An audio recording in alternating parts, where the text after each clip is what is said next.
बिस्मिल्लाहिर्रहमानिर्रहीम। अस्सलाम वालेकुम। राजपूत एजुकेशनल पॉइंट में खुशामदीद। आई होप आप सब खैरियत से होंगे। हमेशा की तरह वीडियो को आगाज़ करेंगे छोटी सी दुआ के साथ। जितने भी लोग बीमार हैं, परेशान हैं, अल्लाह ताला उन सब की बीमारी परेशानी को दूर फरमाएँ, आमीन।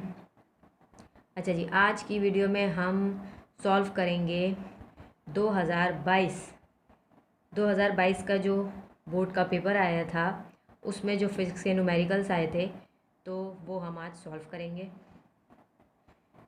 ये क्वेश्चन नंबर 8 फिज़िक्स का जो पेपर आया था 2022 में, तो उसके अंदर क्वेश्चन नंबर 8 से न्यूमेरिकल स्टार्ट हुए थे, तो मैंने ये पेपर वाली ही नंबरिंग की है। तो क्वेश्चन नंबर 8 पर जो था वो न्यूमेरिकल था। वो न्यूमेरिकल क्या था? A ball is dropped from the top of the height of 70 metre. एक बॉल को फेंका गया है कितनी हाइट से? 70 मीटर की हाइट से, 70 metre height. How much time मालूम करना है। The ball will taken to strike the ground. तो टाइम हमें यहाँ पर मालूम करना है कि कितनी देर में वो जो है ग्राउंड पर पहुँची। तो यहाँ पर सबसे पहले हम बनाएंगे सॉल्यूशन की हेडिंग बनाएंगे। सबसे पहले हम सॉल्यूशन, उसके बाद हम बनाएंगे डेटा। सॉल्यूशन में ही हम डेटा बनाएंगे।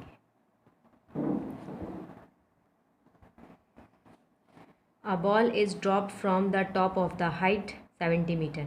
अ बॉल इज़ ड्रॉप, जब ड्रॉप की गई है तो ज़ाहिर सी बात है उसकी वी आई जो होगी वो ज़ीरो होगी। पहले वो रेस्ट में है, उसके बाद उसको फेंका गया है, तो यहाँ पर हम वी आई क्या लिखेंगे? लिखेंगे initial velocity. Initial velocity V I is equal to 0 metre पर सेकेंड। 0 क्यों लिखी मैंने? क्योंकि जब उस बॉल को फेंका गया है तो उसकी जो वी आई है, पहले वो रेस्ट में है, फिर उसको फेंका गया है, तो वी आई क्या हो गई उसकी? 0।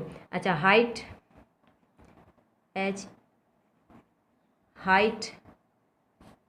Small h is equal to 70 metre. 70 metre लिख दिया। हाउ मच टाइम, तो time taken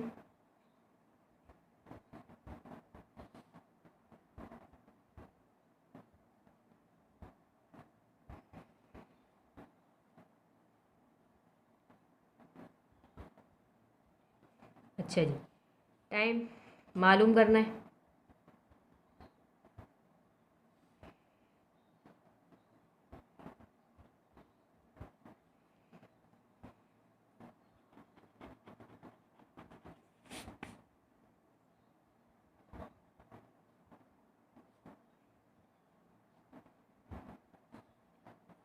strike the ground G is equal to 10 metre पर सेकेंड स्क्वायर। ग्रेविटेशनल एक्सेलरेशन कितनी दी हुई है?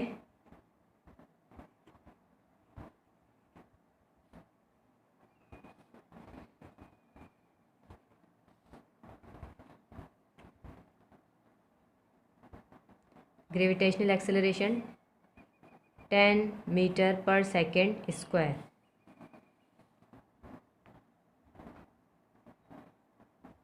अच्छा जी, यहाँ पर वी आई गिवन है, एच गिवन है, टाइम हमें मालूम करना है और जी भी हमारे पास गिवन है। तो यहाँ पर जो फार्मूला लगेगा, जब अब हम यहाँ पर हेडिंग बनाएंगे फार्मूला एंड कैलकुलेशन, तो फार्मूला लिख के हम उसकी कैलकुलेशन करेंगे।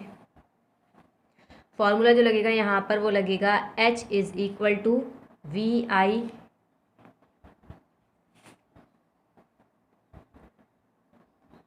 आई T plus half G T square. तो यहाँ पर ये वाला फार्मूला लगेगा। देखें, एच यहाँ पर गिवन है, वी आई भी है हमारे पास 0, टाइम हमें मालूम करना है, जी जो है उसकी भी वैल्यू गिवन है और टी हमें मालूम करना है। एच वैल्यूज़ को पुट करेंगे, 70 लिख दिया। V I 0 multiply T plus half G कितना है 10 और T square. 70 is equal to 0 को टी से मल्टीप्लाई करेंगे तो ये 0 हो जाएगा, प्लस 1 को 10 से मल्टीप्लाई करेंगे तो ये 10/2 हो जाएगा और ये टी स्क्वायर। तो 2 1 ज़ा 2, 2 5 ज़ा 10। यहाँ पर बचेगा 70 is equal to 0 plus 5t²। ठीक है, ये 5 बचा और ये t² बचा, 5t²। इसको जब हम इसमें प्लस करेंगे तो ज़ाहिर है 5t² ही हो जाएगा। ये इसको प्लस करेंगे तो 5t² हो जाएगा, ज़ीरो की कोई वैल्यू नहीं है। टी हमें मालूम करना है, टी को वहीं छोड़ेंगे, 70 को यहाँ लिखा, ये 5 इसके साथ मल्टीप्लाई हो रहा है, यहाँ जाके डिवाइड हो जाएगा t²। तो 5 1 ज़ा 5, 5 1 ज़ा 5, 2 बराबर में गया, 5 4 ज़ा 20। तो ये हमारे पास t² इज़ इक्वल टू आया 14। स्क्वायर ख़त्म करेंगे, स्क्वायर रूट लगाएंगे दोनों तरफ, तो स्क्वायर से square root cancel, t is equal to under root 14, 14 का रूट लेंगे तो ये आएगा 3.74, 3.74 सेकेंड्स। फिर इसके बाद नीचे रिज़ल्ट की हेडिंग बनाएंगे, उसके बाद लिखेंगे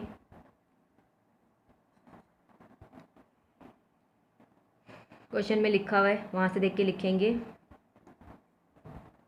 द बॉल विल टेक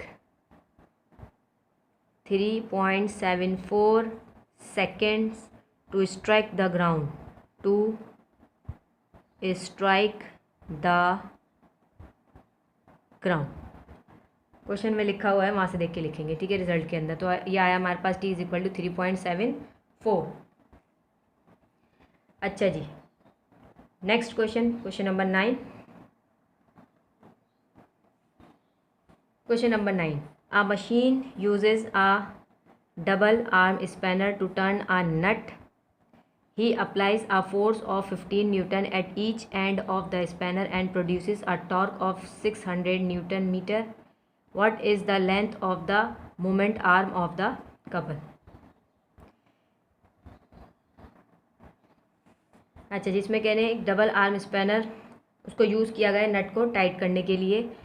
लड़के ने फोर्स अप्लाई की उसके ऊपर 15 Newton at the end of the spanner, at each end of the spanner के दोनों एंड पर जो है उसने 15 न्यूटन की फोर्स अप्लाई की, एंड प्रोड्यूसेस अ टॉर्क उसके अंदर प्रोड्यूस हुआ 600 न्यूटन मीटर।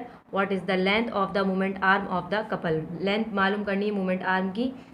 अच्छा, स्पैनर किसे बोल रहे हैं? स्पैनर आपने देखा होगा पाना अक्सर उनके पास मैकेनिक्स के पास होता है, इस तरह से बना होता है, कुछ इस तरह से बना होता है जिससे नट को टाइट करते हैं। ठीक है, तो इसको हम स्पैनर कह रहे हैं। इससे हमने उस लड़के ने जो है नट को टाइट किया है, तो फोर्स 15 न्यूटन उसने अप्लाई की है, टॉर्क प्रोड्यूस हुआ है 600, और मूवमेंट आर्म की लेंथ मालूम करनी है। तो सॉल्यूशन बनाएंगे, सॉल्यूशन, उसके बाद डेटा की heading, applying force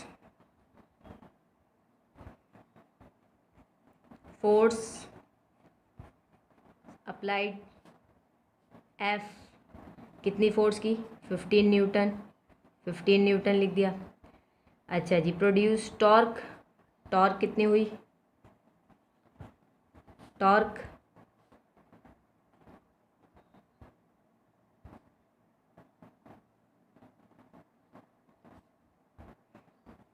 600 newton metre. What is the length of movement arm? Length of moment arm, इसको हम डिनोट करते हैं डी से, small D is equal to what?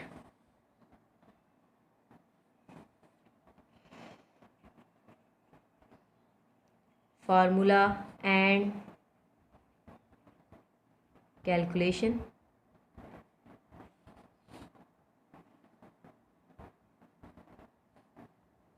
तो फॉर्मूला यहाँ पर हम लगाएंगे, टॉर्क मालूम है हमें, टॉर्क का ही फार्मूला लगेगा। देखिए टॉर्क का फार्मूला क्यों लगाया है, क्योंकि हमारे पास टॉर्क गिवन है, एफ भी गिवन है, एक चीज़ अननोन है, तो हम यहाँ से इसको फाइंड आउट कर सकते हैं। एक चीज़ अननोन होनी चाहिए, तो टॉर्क हमें मालूम करना है, और सॉरी टॉर्क हमारे पास गिवन है, डी हमें मालूम करना है, डी को हम ये रखेंगे, एफ इसके साथ मल्टीप्लाई हो रहा है, यहाँ जाके डिवाइड हो जाएगा। पहले हम इसको इस तरह से बना लेते हैं। तो अब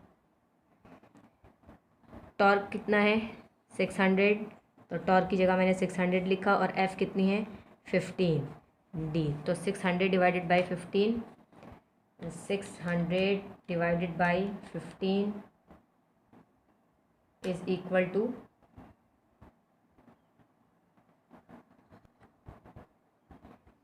अच्छा ये 600 नहीं है, 60 न्यूटन है, ठीक है। टॉर्क जो है वो 60 न्यूटन मीटर है। यहाँ पर भी हम चेंज करेंगे, तो अब 60 डिवाइडेड बाई 15, 60 डिवाइडेड बाई 15, तो ये आएगा हमारे पास D is equal to 4। 60 divided by 15 is equal to 4। Result लिखेंगे इसका,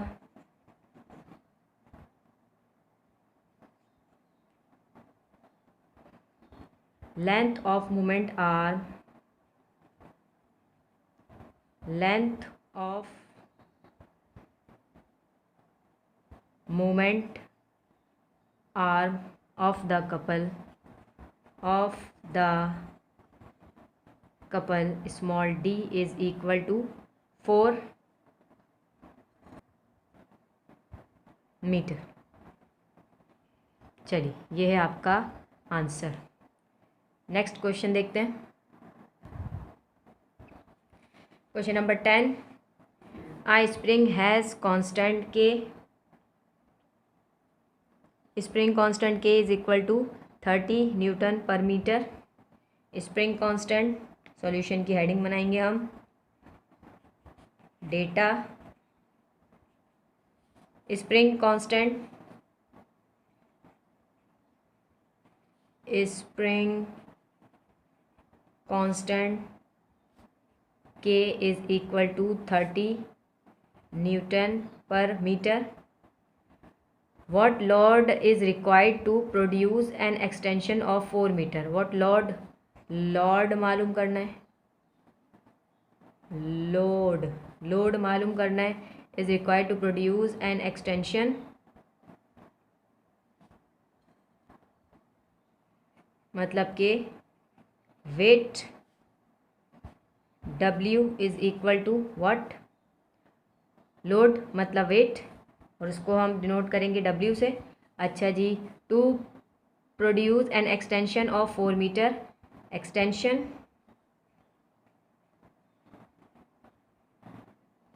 एक्सटेंशन इन लेंथ, एक्सटेंशन मतलब फैलाव, वो कितना है, x is equal to extension in length, उसको हम x से डिनोट करते हैं, और वो है 4 मीटर।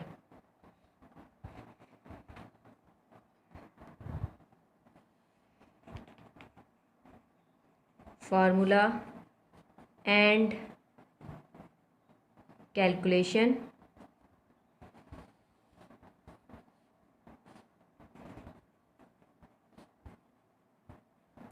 अकॉर्डिंग टू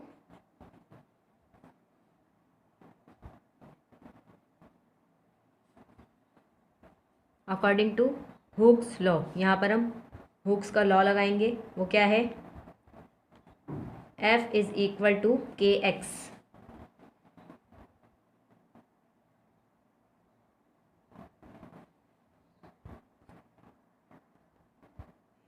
यहाँ F को हम और करके लिखेंगे, F को हम W के बराबर लिखेंगे, ठीक है, क्योंकि यहाँ फोर्स की बात हो रही है, यहाँ पर लोड की बात हो रही है, वेट की बात हो रही है, इसलिए हमने F को यहाँ पर W के बराबर लिखा।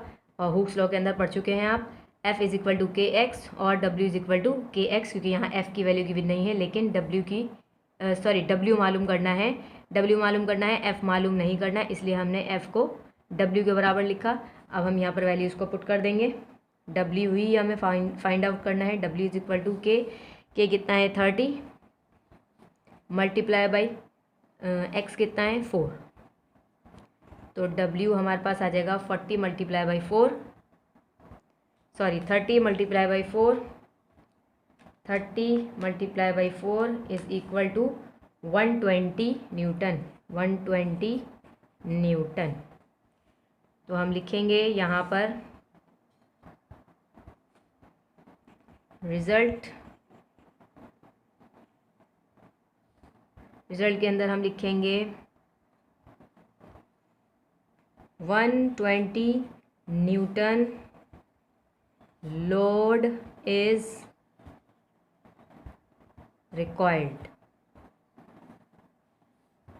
120 न्यूटन लोड इज रिक्वायर्ड। और अगर चाहें तो आप लिख लें पूरा to produce an extension of 4 metre. तो ये हो गया आपका आंसर, वरना यहाँ तक भी लिख दें काफ़ी है, पूरा लिख दें तो भी ठीक है। अच्छा जी, नेक्स्ट क्वेश्चन देखते हैं। क्वेश्चन नंबर 11, आ सिलेंडर कंटेन्स, सॉल्यूशन की हेडिंग बना लेते हैं सबसे पहले, साथ साथ लिखते जाएंगे हम। Data, a cylinder contain 75 centimetre cube, 75 centimetre cube. इससे पता लग रहा है हमें, यूनिट से पता लग रहा है कि यहाँ पर वॉल्यूम की बात हो रही है। तो हम लिखेंगे initial volume of cylinder V1 is equal to 75 centimetre cube of air at pressure of 120 kilo pascal. तो यहाँ प्रेशर की बात हो रही है, तो ये हो गया इनिशियल प्रेशर।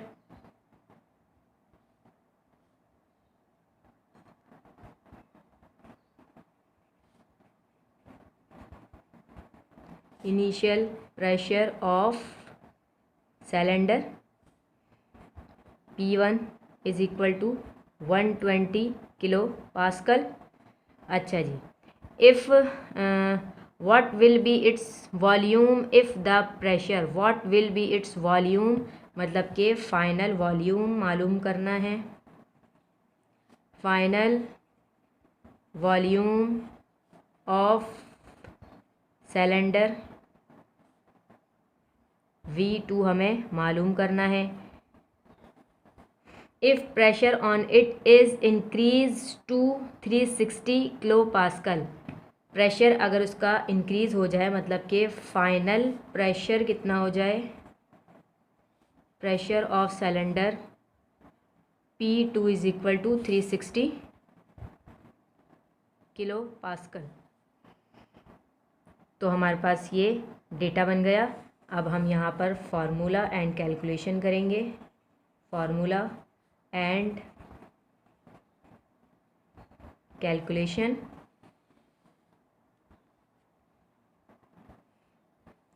यहाँ पर हम बॉयल्स लॉ यूज़ करेंगे। अकॉर्डिंग टू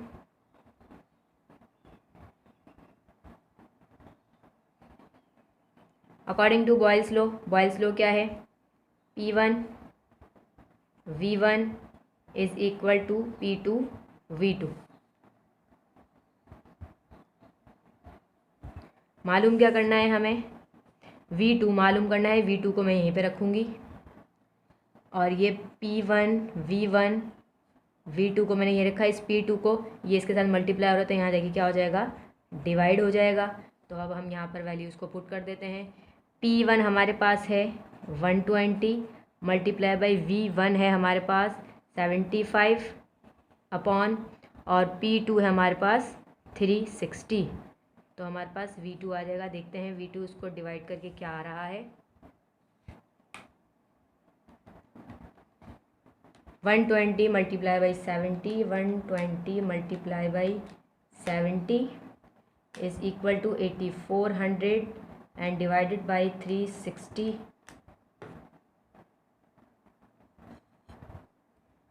120 मल्टीप्लाई बाई 75, तो ये आया हमारे पास 9000। अब हम इसको डिवाइड करेंगे, डिवाइडेड बाय 360, तो ये आ गया हमारे पास 25, तो 25 सेंटीमीटर क्यूब। रिजल्ट लिखेंगे,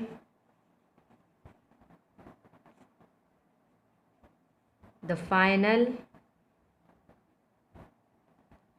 volume of cylinder is 25 centimetre cube. ये हो गया आपका आंसर। क्वेश्चन नंबर 12 देखते हैं। Question number 12,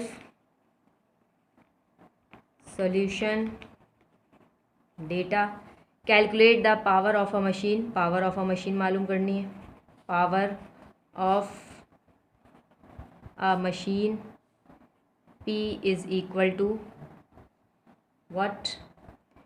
If the machine performs 900 joules of work, तो work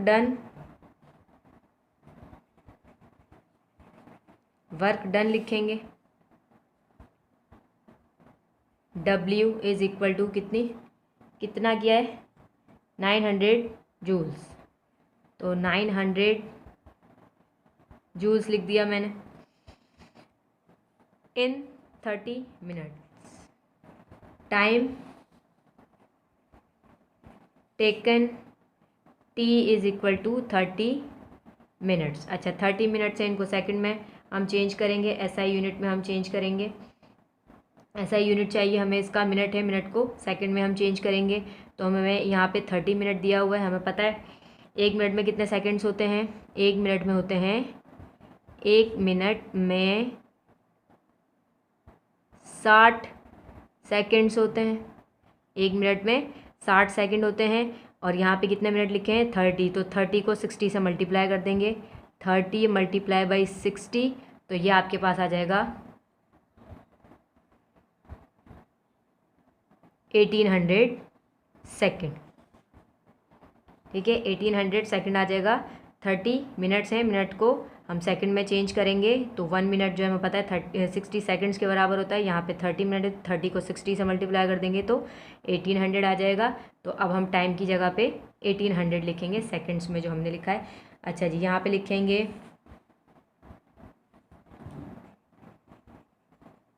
formula and calculation.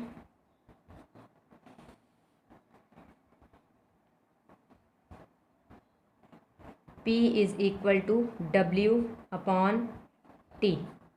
Power of machine मालूम करना है, वर्क डन है हमारे पास और टाइम भी है, तो हम ये वाला फार्मूला यहाँ पर अप्लाई करेंगे। पावर ऑफ मशीन आ जाएगी हमारे पास, P is equal to W कितना है? 900 अपॉन टाइम कितना है? 1800।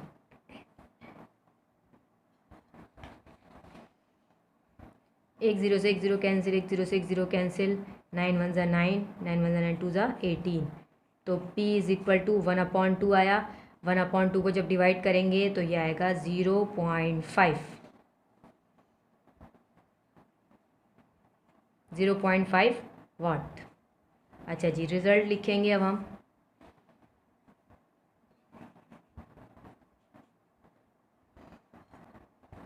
The power of machine, the power of machine P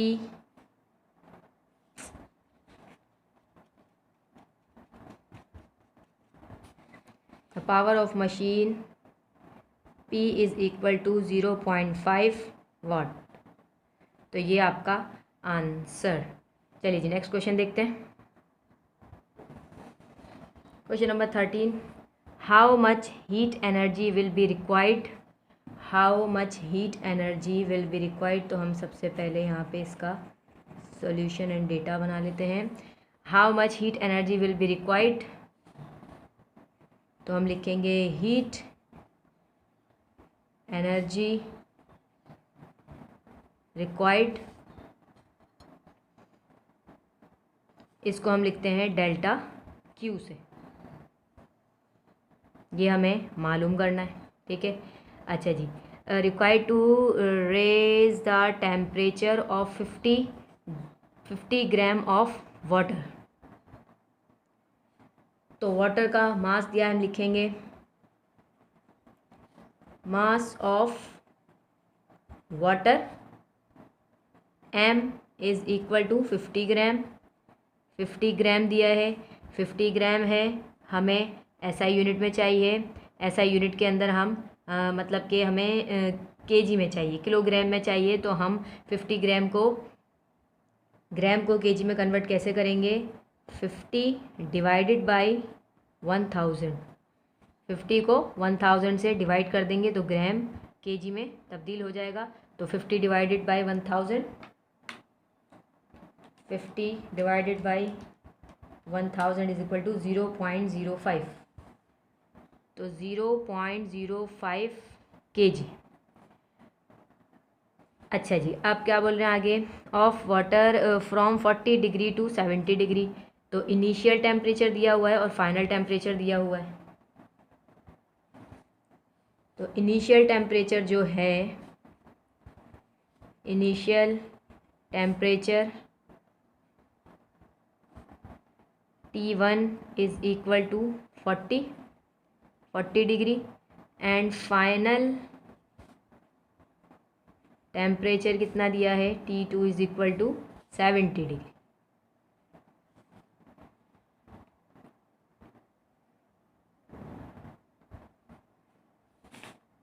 अच्छा, सवाल में स्पेसिफिक हीट ऑफ वाटर भी दिया है। स्पेसिफिक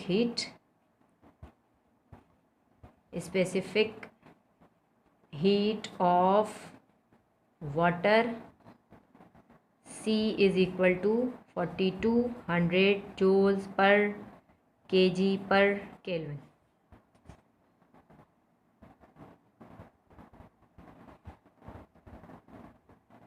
ये जो इस तरह से लिखा होता है, जैसे लिखा है जूल, ये लिखा है जूल, केजी -1, इसका मतलब है पर केजी। तो इसको इस तरह से भी लिख सकते हैं और इस तरह से भी लिख सकते हैं।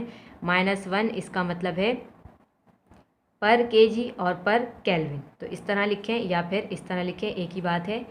चलिए जी, अब यहाँ पर इसको हम सॉल्व करेंगे, कैलकुलेशन करेंगे, इसके फार्मूला अप्लाई करेंगे। Formula and calculation.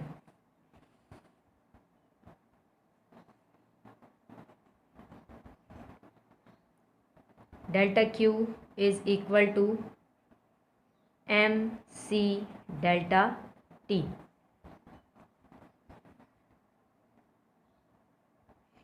अच्छा, डेल्टा T हमें मालूम करना है, लेकिन यहाँ पे हमें डेल्टा T नहीं, हमें इनिशियल एंड फाइनल टेम्परेचर दे दिया है। तो हम इनिशियल और फाइनल टेम्परेचर की मदद से सबसे पहले डेल्टा T मालूम करेंगे। तो हम लिखेंगे फर्स्ट कैलकुलेट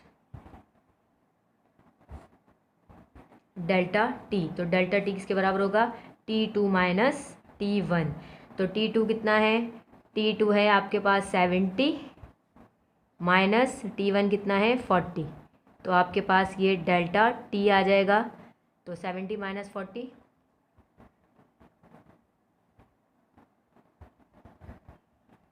तो ये आ जाएगा 30 डिग्री। ठीक है, तो डेल्टा T हमारे पास कितना आ गया? 30 डिग्री। अब हम फॉर्मूले में पुट कर देंगे, डेल्टा Q हमारे पास आ जाएगा। डेल्टा Q फाइंड करना है। M 0.05, 0.05, C 4200, delta T is equal to 30।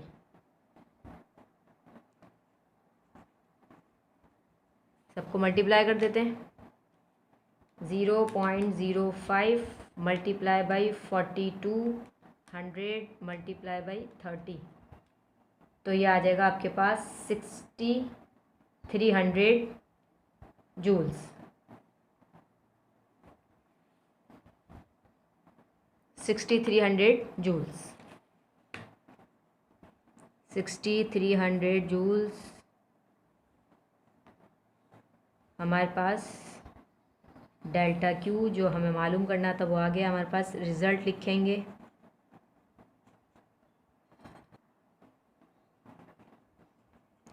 Heat energy delta Q is equal to 6300 joules.